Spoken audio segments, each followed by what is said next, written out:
Humanities for the Public Good, an integrative, collaborative, practice-based humanities PhD, is a new four-year program focused on creating a cross-disciplinary PhD program for University of Iowa graduate students seeking diverse careers that serve the public good. It is funded by the Andrew W. Mellon Foundation and is hosted by the University of Iowa's Obermann Center for Advanced Studies.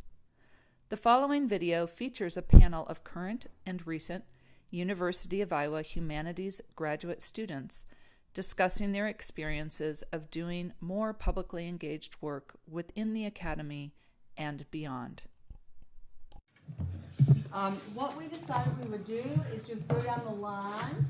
People will briefly introduce themselves and start off by just telling you a bit about what interests they might have and what they're doing about it, in addition to or beyond being a professor. And then we have a few questions that we want to talk about, but then we'll open it to y'all. Lance, you want to get us started? Sure. Hello, everyone. My name is Lance Bennett. I'm a third-year PhD student in communication studies. Getting ready to comp in a few weeks, so it's a little bit hectic right now. Thank you, Teresa, for inviting me to this. My goal is, one of my goals, career goals, is to be a professor. However, I know that I want to be a university-level administrator eventually. And so the ways in which I've begun strategically trying to accomplish that goal is by serving on the Provost Search Committee, which has been very insightful. It has been very eye-opening, learning different skills and learning how when we're going through job candidates, what are the certain things that we look for, but also not look for in a candidate to help this university move forward. But also, next semester, I'm doing an internship in the dean's office of CLAS, and so that's also another unique opportunity to learn different skills. At first, I got a lot of pushback from my faculty in my department about these things. Some people don't see it, some people don't get it. My committee and my advisor gets it, so that's all that needs to be said about that. But I think that these are different opportunities to help students move forward and to achieve the different goals that they have for themselves.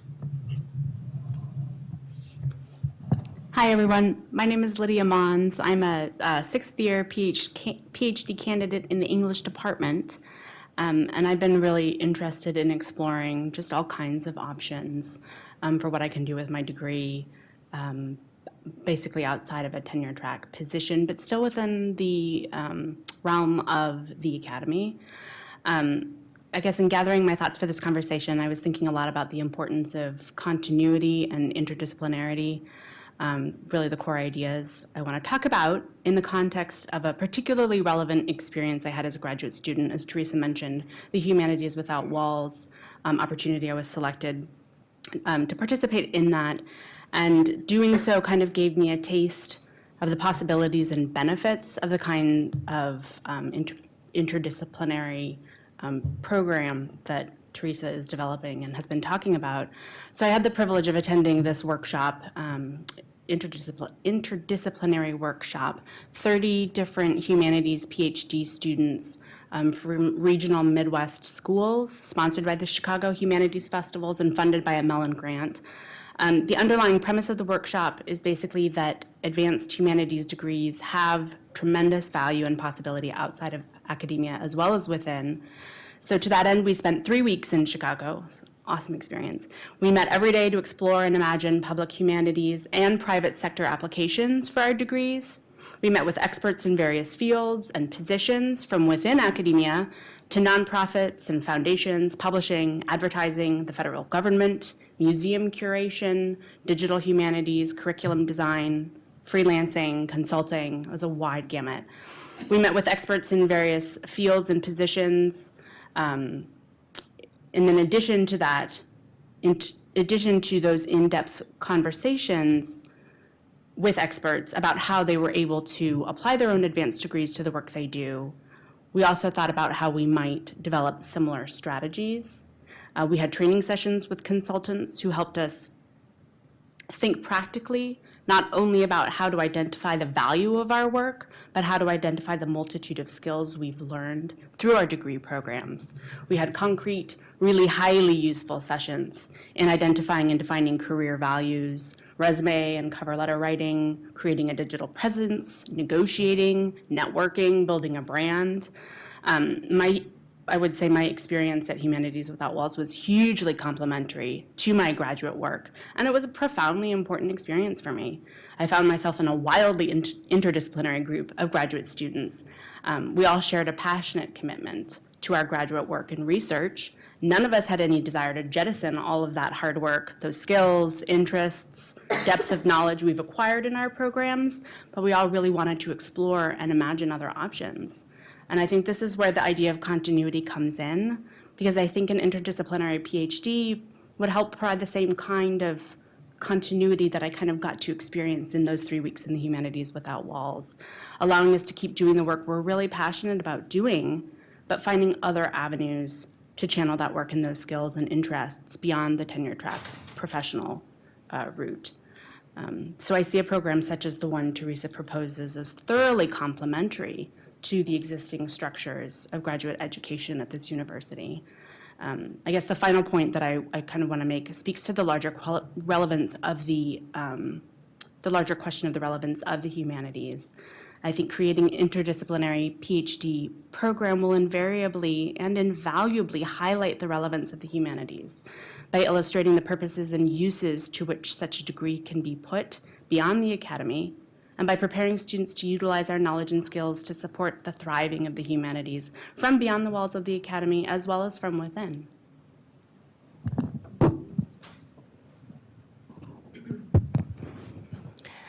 Hi, my name is Stephanie Blaylock, and I'm a digital humanities librarian. I'm also the associate editor of the Walt Whitman Archive and the Walt Whitman Quarterly Review. I work in the main library here at the University of Iowa. I received my PhD in 19th century American literature here. I graduated in 2011 from that program, and I also have a master's in library and information science, graduated in 2015. So what I wanted to talk a little bit about today is a little bit about my story and how I sort of wound up where I did. I'm a first-generation college student from rural northern North Carolina. My parents are both textile mill workers.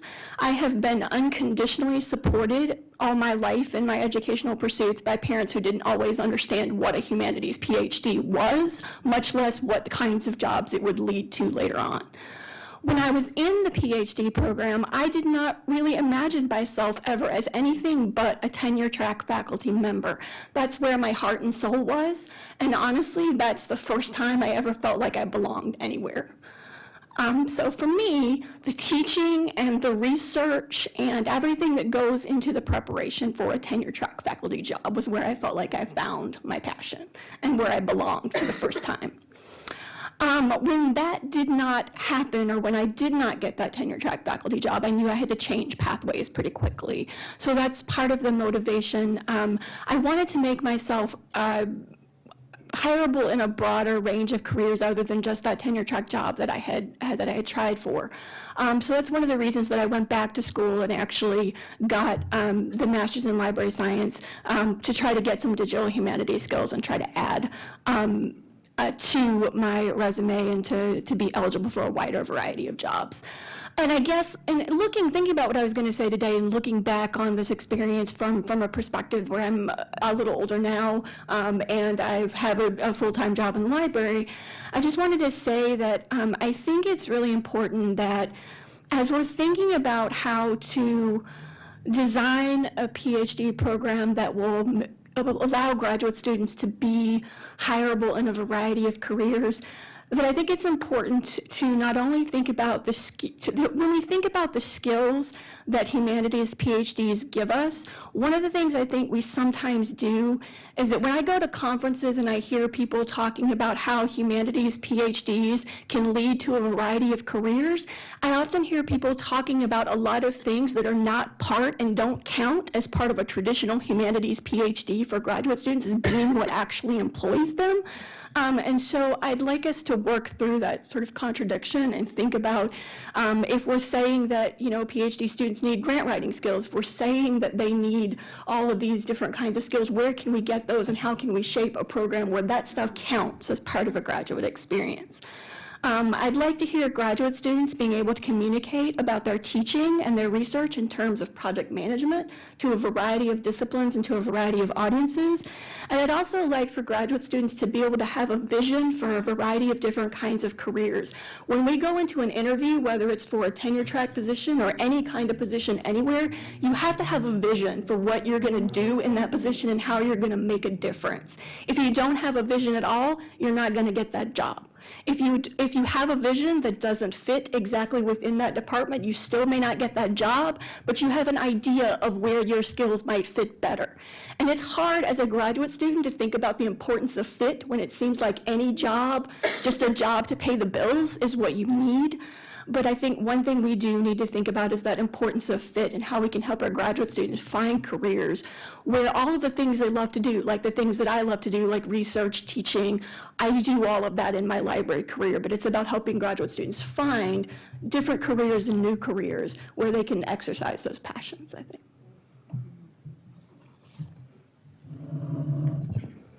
Hi, I'm Tori Burns. I'm a third-year English PhD student. Before coming to graduate school, I actually worked at a business school for a few years and then decided that I did want to get a PhD, but didn't ever really want to become a professor. So for me, coming into this program, knowing right out the gate that I didn't want to pursue that, it was about finding other opportunities that could enrich the experiences I was already being a TA and being in the classroom. And I want to say that my department actually has supported me in a lot of ways, both by providing those opportunities and by supporting me when I found those opportunities.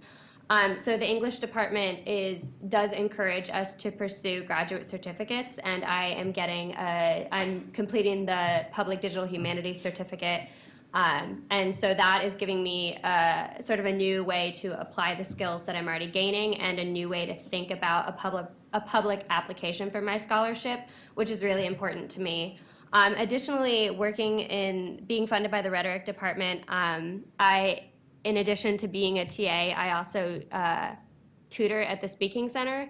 And that opportunity has been incredibly valuable because it changes the dynamic. So you develop a very unique one-on-one approach between tutor and student, and you also get to work with a varied population of students that you might otherwise not see. So for me, that has meant working with undergraduates and graduate students, working with students who are from rural Iowa, working with students from China, working with first-generation students, all the way up to students whose families all have PhDs and they're just sort of following along. And so that has been an opportunity that the rhetoric department provided for me that had sort of unexpectedly wonderful consequences. And then the final thing I want to say is that my department has supported me in identifying other opportunities, which I think is kind of a really nice way to think about what this new grant might offer and the new PhD program that Teresa's talking about, where existing departments can work with these new opportunities and help support students who want to pursue them. So for me, right now, that means I'm working at the Obermann Center instead of teaching this semester as their Digital Bridges Fellow. And so that has been completely different from what I might otherwise be doing, and it wasn't something that my department provided for me, but they were able to support me once I decided to go that route. So I think that there can be ways to find new applications for existing opportunities and simultaneously support students when they identify different paths they might want to pursue. Hello, everybody. I'm Aiden Bettine. I'm a PhD student in the history department in my second year and a first-year Master's of Library Science student. So you can already see the additive or DIY approach there with the fact that I'm pursuing a concurrent degree while a PhD student here at the University of Iowa.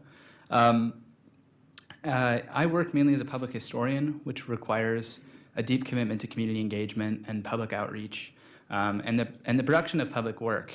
And it was a a surprising choice to come to one of the more academic, if not the most academic departments that I applied to when approaching the PhD. But I was luckily already aware of the Obermann Center and opportunities through the digital studio in making this a choice that I at least saw outlets to do some of the work that I value most and that will be the most beneficial when I'm on the job market. For me, I see the kind of three crucial tenets of my career as a commitment to teaching, a commitment to community engagement, and a commitment to local history. And it's those three things that will allow me to seek jobs on the academic market as a professor, but also in other places, including libraries and archives and museums and other spaces that also often get the alternative academic label, which I also have much disdain for. So I'm glad we can move away from that title. But as someone who's already flown through nearly 2 years very quickly at a high pace of adding on a lot of different opportunities and quickly engaging with community partners here in Iowa, I can say that it's a lot to do, and it's a lot to keep your coursework at the front end, which is often the expectation. But one of the things that I think is really important to note, I was surprised by how many people told me that the first year of graduate school is the worst, and it's going to be an awful thing, and you're going to wrestle with imposter syndrome, and you're going to hate it, and you're going to question it. And walking out of last year, I questioned why I had so much fun. I really did. After all the warnings, before I went down this path, I had to take a very deep reflective moment to wonder why this ended up being so joyful. And I think the reality is grad school, as many of you know in this room, is stressful, it's exhausting.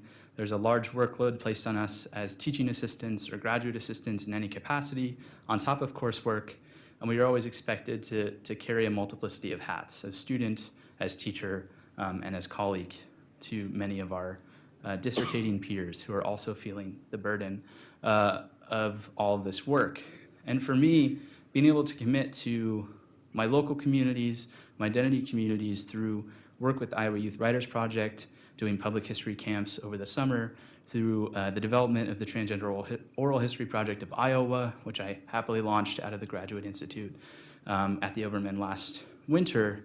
Those are the moments and the spaces that I find the most joy, that I find validating, that I find the ability to teach to my skills. Those are the only spaces thus far that it's been okay that I'm a public historian, that I'm allowed to share the skills of oral history and digital storytelling and archival practice that I don't get to teach the 72 students that I have this semester in American history. I don't get to share those skills. I don't get to share the same passions in my duties as a teaching assistant, which I do thoroughly enjoy. But I couldn't help but walk away from the summer and the camps in particular and think that it was just ironic that with 7th through 9th graders and high schoolers, that was the space that I get to teach the things I most care about and that I get to share what I'm most passionate about. And it didn't happen in the classroom, hasn't happened yet. And there are opportunities in the history department to teach my own course, hopefully, with those things, but of course that'll come with candidacy.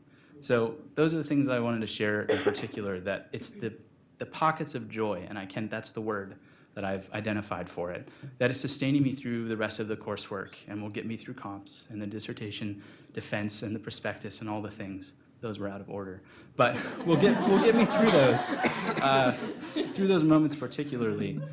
And the last thing I wanted to mention is I've reflected a lot on what this PhD credential really means. And the reality is it proves an ability to teach and provides the outlet of teaching graduate students and both graduate students once I'm done. The other thing that it provides is sustained commitment and proof of a commitment to something with a lot of longevity, compared to being someone with just a bachelor's on the market and not having much experience under my belt and not being able to do public history work right out of a history BA in particular. And lastly, it shows a sustained commitment to research and an easier ability to publish. Those are all things that I value, whether I end up in the professoriate or not, and that I think are the reason to pursue a PhD, even if you come in knowing that you don't want to be a professor in particular. Thanks. Hello, my name's Anna Fleming. I earned my PhD from the Department of History here at Iowa in 2013. So I just did the math, that's 5 years ago. I don't know how that's been such a short 5 years. I now work as the Associate Director of the Center for Teaching. I direct programs on course design, I direct a program for early career faculty, and I work a lot with active learning, the university's initiative, the TILE program. So my work looks a lot like individual consultations with faculty. It looks a lot like leading workshops on an array of topics related to teaching and learning, and then being part of university-wide conversations about things like supporting first-generation college students, things like that. I came to graduate school expecting to be a professor, and along the way, I think serendipity kind of got me. I, like a lot of folks in the humanities, came to a point in my graduate career where I needed some additional funding, so I applied for a graduate assistantship at the Center for Teaching and discovered a field that I did not know existed and that I fell in love with. And one of the things that happened is I started to realize that a lot of the things I loved most about the work that I was doing in the history department and in gender, women's, and sexuality studies, where I did a lot of teaching and coursework as well, were skills that I could transfer to other kinds of work. I feel really fortunate because, especially in hindsight, I can really see how those departments were filled with people who were not only supportive of me trying different things and sort of experimenting with a different idea of what my goal might be for my profession, but who were also modeling different ways of thinking about what impact looks like from a scholarly perspective. So if you know the faculty in those departments, they are very well respected. They publish in all of the best-known peer-reviewed journals, but they also write amicus briefs for the Supreme Court. All kinds of different ways of using their scholarship in ways that have really profound impact in the world. And I think because I had those models, because I had folks who were able to sort of help me think about how it might be okay to change what I thought I wanted, I was able to eventually find my way into this kind of work. I think a lot of the skills that I developed getting a humanities PhD are really important in the work that I do now. So humanities PhDs are really good at helping you to think about the complexity of a situation. Every time I sit down and think about a course or think about a situation that an instructor is facing in the classroom, those are really complex situations, and I know the kinds of questions to ask to tease out all of the different layers that might not be totally obvious at the beginning. I know a lot about differing perspectives and differing stakeholders. So, I consult with faculty who are teaching in the humanities. I also do a lot of work with folks who teach in engineering, which is not my field that I'm from, but because I can understand that my particular experience as an instructor in a history or women's studies classroom might not be the same as even another historian teaching in the classroom, I'm able to sort of move from there to think about what it might be like to be teaching an engineering course. I think a lot about the dynamics of power between instructors and students, power among students, and how do we create inclusive classrooms, which is a question that, boy, the Center for Teaching is hearing a lot about right now. And I feel really lucky to have had the training that I had so that I can leverage some of the philosophical and other kinds of information that I learned as part of my humanities PhD to help folks wrestle with those really complex situations. So I'll stop there, but thank you for including me in this panel. It's really exciting to be part of this really dynamic group.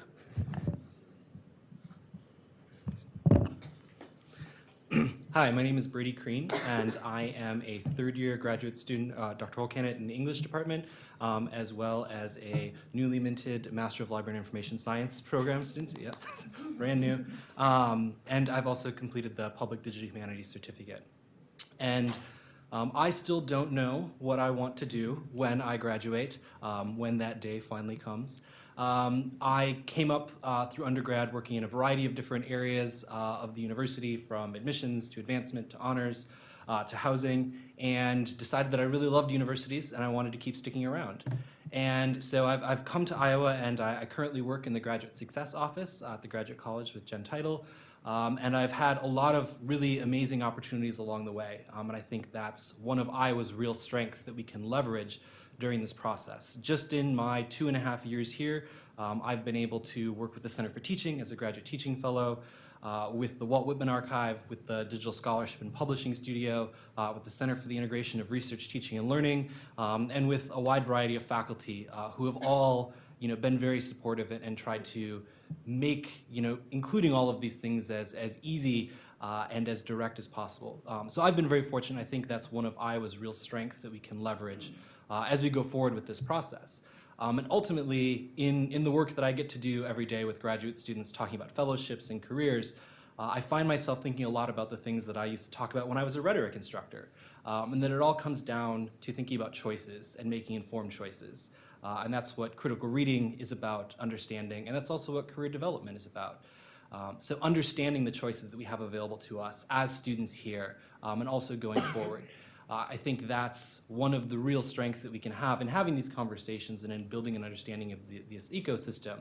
And ultimately what it comes down to is something that Jen says, which is that the ultimate goal isn't a job. The ultimate goal is a choice. And I think that is really something that we can work toward going forward with this process. I just want to give these guys a round of applause.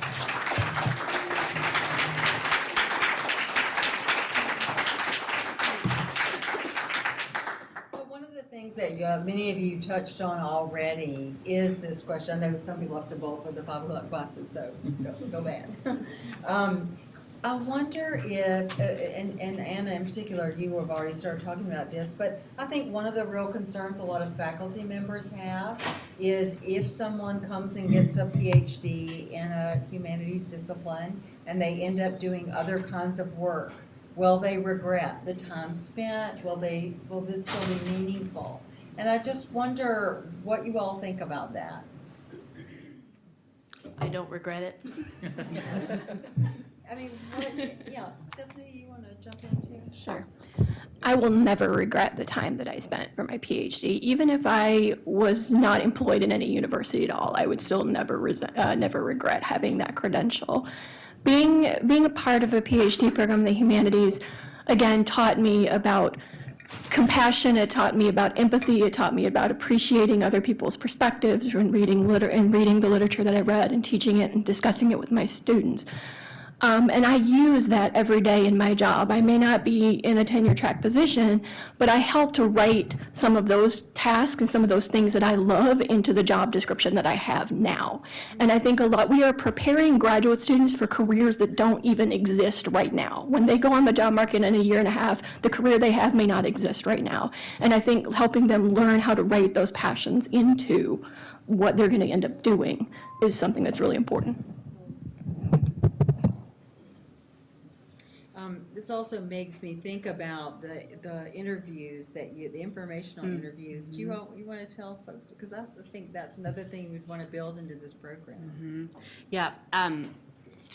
During the workshop, we were encouraged, well, we had to, not just encouraged, and it was a little nerve-wracking at first because I was like, I've never done this before, but we had to set up informational interviews with, the field was wide open, basically talking to professionals in any field that we thought would be relevant, of interest to us, to really sit down one-on-one and find out some of the nitty-gritty of like, what does this job entail? How do you, if you have an advanced degree, how have you utilized that in these different careers? And I ended up meeting with 2 separate professionals, one in the publishing industry and then one who does museum curatorial work.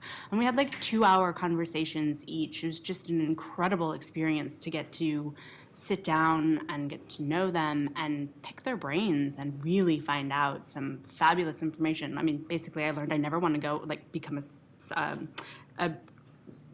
start my own independent press, because that sounds like it's just a really, really hard job. But it really did. It gave insight into what I might want to do, what I might not want to do, and how I can think about my skills as a PhD student and how I can channel those into a whole bunch of different options and possibilities. So yeah, it was really very helpful. I would recommend it. Do you all have questions for the group? Yeah. I guess coming from, I hear the word inclusion and diversity and things like that. I guess coming from that perspective as a Black woman, and I see one Black person up here, what would you suggest, or how can we recruit folks of color into the humanities and even into the humanities for public good, because I hear a lot of things like informational interviews. I hear a lot of words like that where culturally we've already had to do that to find out how to get here. So like, how do we address people who already have these pre-existing skill sets that haven't been given a name in academy before, for folks of color specifically? One of the things, I whacked out the last few pages when I saw how our time was going. So there were several things I didn't get to talk about. And one of them was that around the country, in the experimental programs that I'm talking about, and this has certainly been true in the Graduate Institute, we have a much higher percentage of students of color and of women who tend to come to opportunities where they can learn engaged practices. And it was striking to me that I held a series of focus groups with people when I was putting together the grant application. Some of you were there last summer. And after those focus groups, the faculty members of color from a number of our ethnic studies programs, from African American studies, Latino studies, Native studies, came and said, we want in on this program. We want our students involved. We would like to have some of these courses in our departments.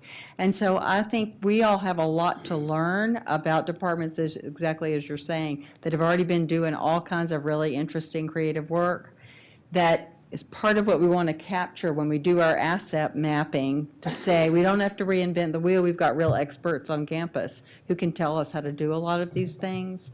But I also think it's a chance to surface and make visible kinds of work that are being done in departments that people are not always aware of, or don't always get the kind of notice that we'd like to see them get. So thank you. Florence? No, thanks. I'm trying to get my mind around some of the implications of this. I really think it's a great idea, and we should be applauded for all of the labor that went into obtaining this grant. I'm trying to see how it interfaces with the traditional PhD, because we have an interdisciplinary PhD. As of years ago, a person could take that, and people were advised not to. And I see that this model, of course, adds the infrastructure for helping people to work towards jobs with the internship and a bit of realism. However, it seems to me that as Dean Keller and you talk, you have envisioned lots and lots of submodels. So you actually could get the equivalent of a PhD with a dissertation of a traditional sort, but have this as another component. But you could actually not have that, but have other components. And you could have interdisciplinary as in 2 fields, but you could have interdisciplinary as in special project in 4 fields. So I wondered if you could, and then it's funded separately. Wondered if you could speak a little about the relationship of this to the structure that we already have, since presumably the people who are getting this PhD will be taking courses that are presumably in departmental programs. I'm going to go over here so I can make sure people can hear me, because these are such important questions. So first thing I would say is I purposely don't have all the answers to those questions, because I want the answers to those questions to come from a group of us who do it together and decide what we want to happen together. But I am certainly building on, a lot of you might know Erica Damon, a wonderful student who graduated recently. I know Chuck knows her, and several of us do. So Erica worked with Barbara Eckstein and in English and others, but she did an interdisciplinary PhD in the graduate college of the kind that you're describing, that a student can put together on her own. And I actually consulted deeply with Erica and 2 or 3 other students about what worked and what didn't for them. And as you suggested, right now, there are really no structures. The students like that have to do everything on their own. They have to identify everybody they would work with. My fantasy is that this program would have some structure, first in the grad college, and then depending on what people want to do with this program in the long run, it could be in an apartment, whatever.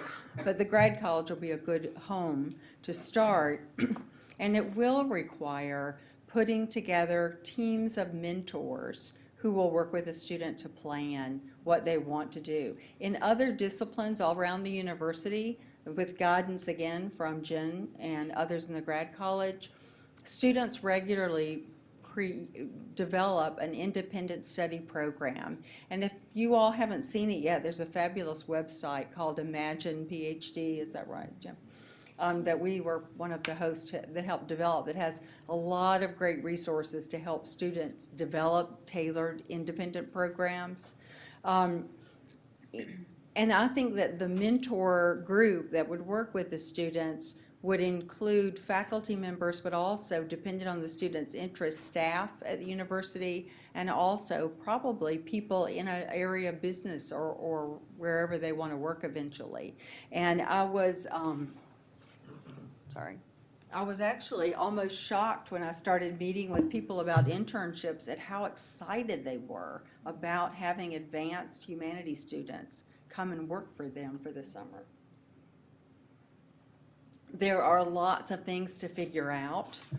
Money is the biggest one. While we've got the Mellon money, we have some support. This won't work unless departments make some decisions about willingness to support some of the students doing different things.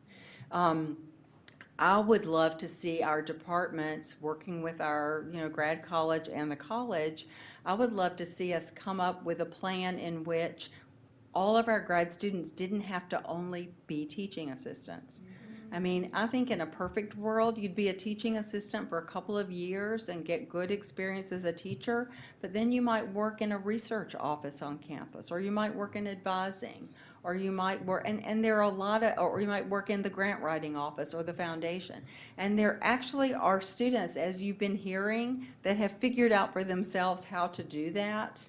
But wouldn't it be wonderful if we could have a more flexible financial aid system so that students could have the experience of working in the library and archives for a year, as well as working and teaching. So I think that there are a lot of things that are possibilities, and the good news, the tough news is it's going to take some real work and collaboration to figure it out.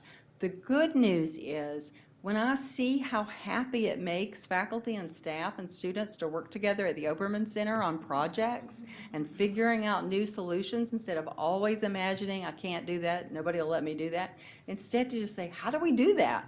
Let's figure out how to do that. That's when life gets so exciting. And to be when I posted on my Facebook page, just personally, oh my Lord, I have gotten this grant, now I'm going to do this. I've never had this kind of response. 300 people around this country said, this is going to be amazing, we want to learn from you. And that means not me, that means us. That means Iowa. So I have said since I got here, I want Iowa to have opportunities to lead instead of follow.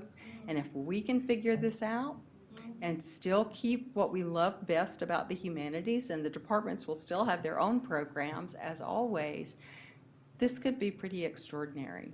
But I am going to need a lot of folks to jump in and help, and a lot of fabulous students and graduates like these guys to be our advisors and teachers. Questions?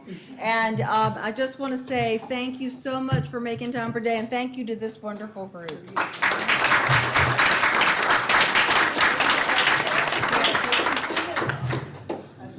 And have some food.